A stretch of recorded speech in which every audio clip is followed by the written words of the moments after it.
Salut, bonjour tout le monde!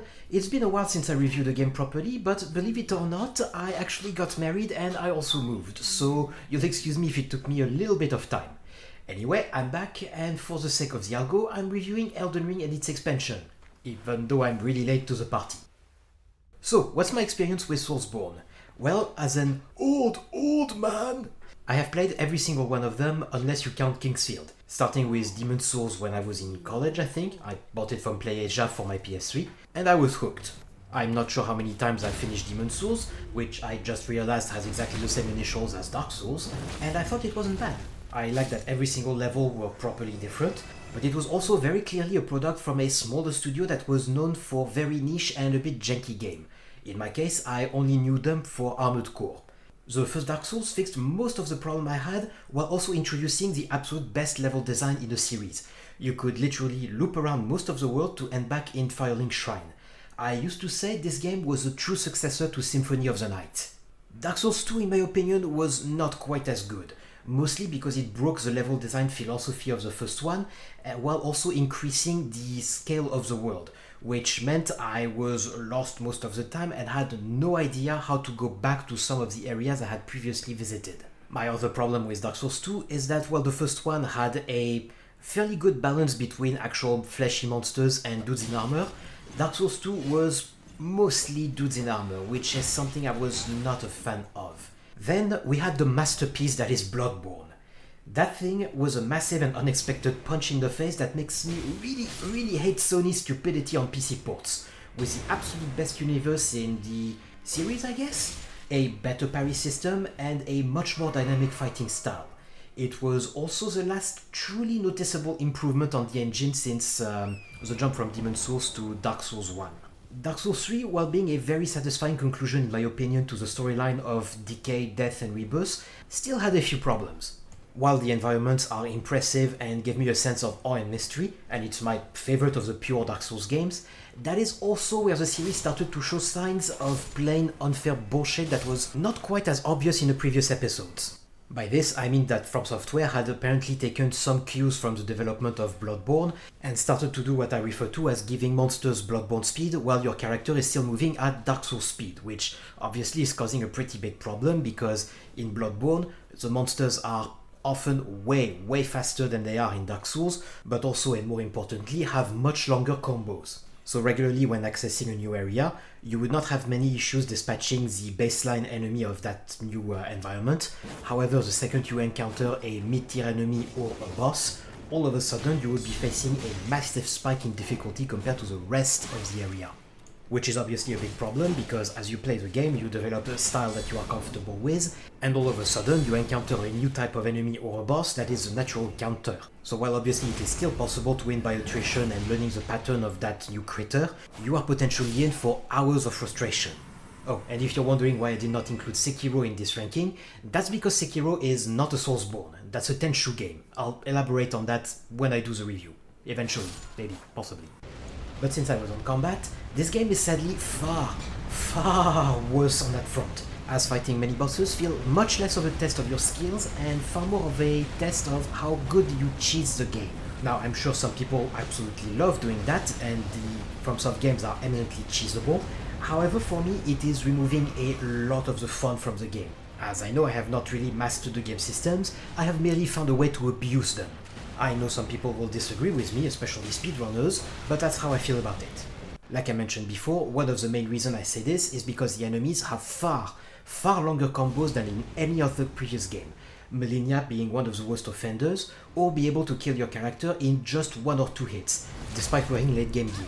Which also means that if you are somebody using buffs, they might be of some use against trash mobs, but the second that you enter a boss area, there's no use to them. You're going to get two-shotted no matter what you do, especially in the DLC.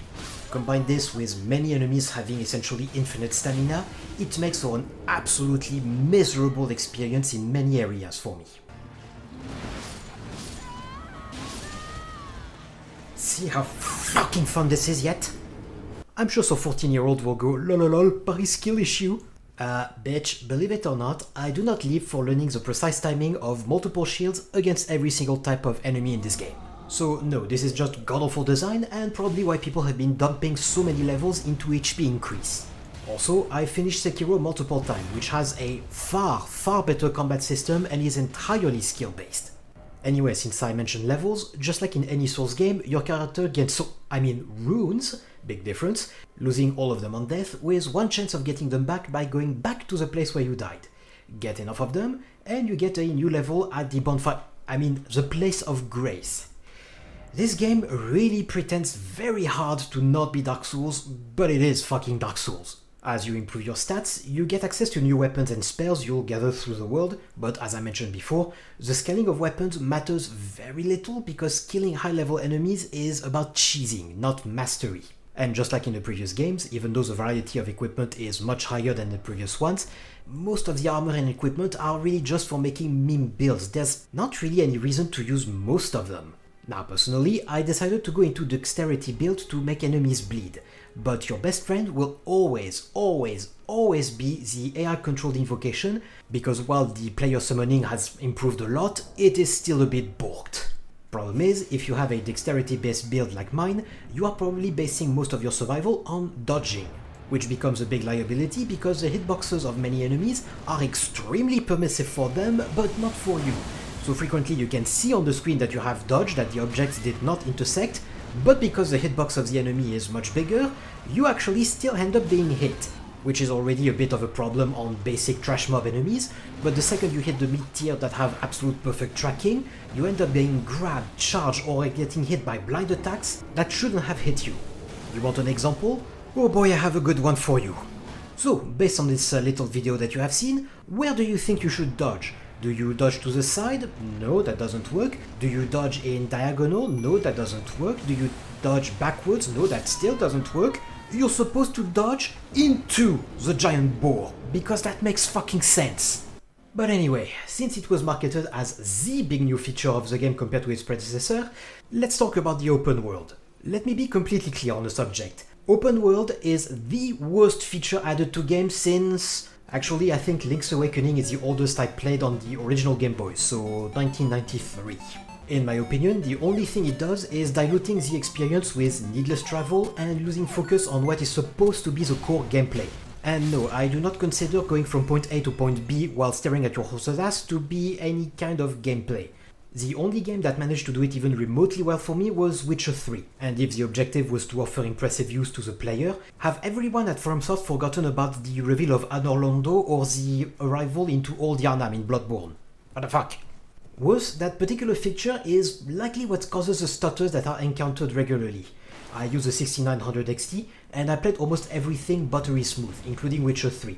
But even though the engine has been capable of asset streaming for a very long time, I suspect the level designers have been way too greedy because the task manager and the Adrenaline software both said my GPU was running at 100% on multiple occasions.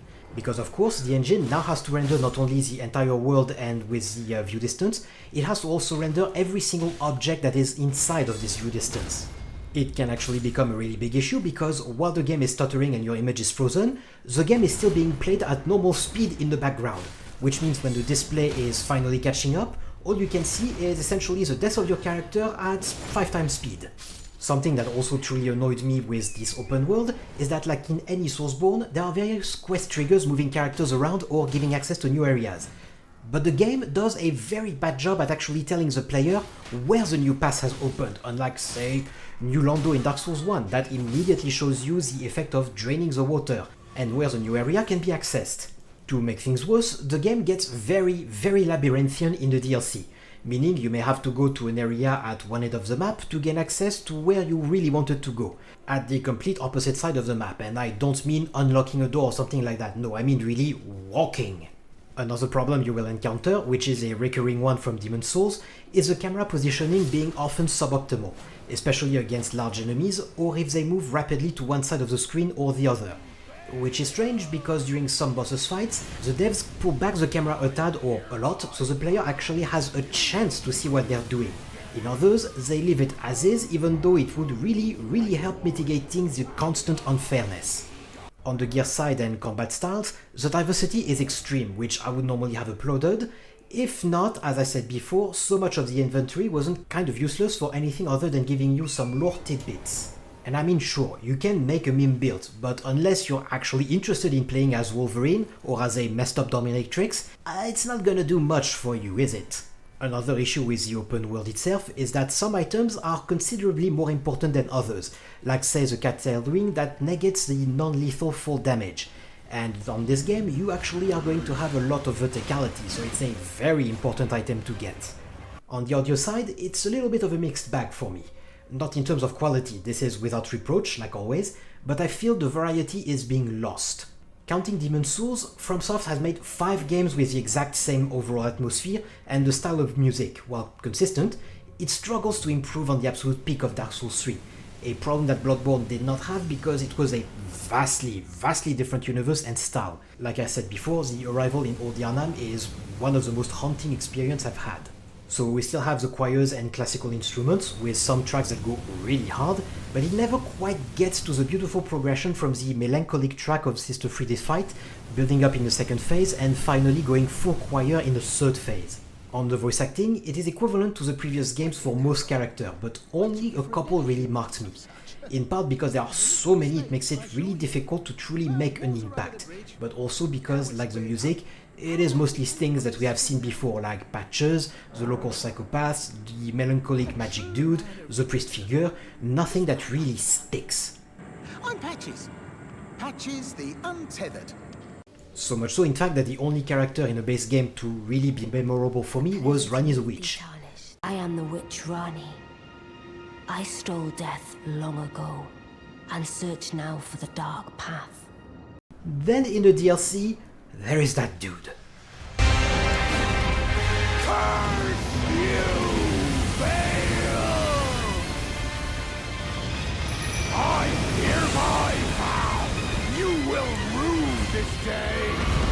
Behold, a true great warrior, and I, Egon, your fears made flesh.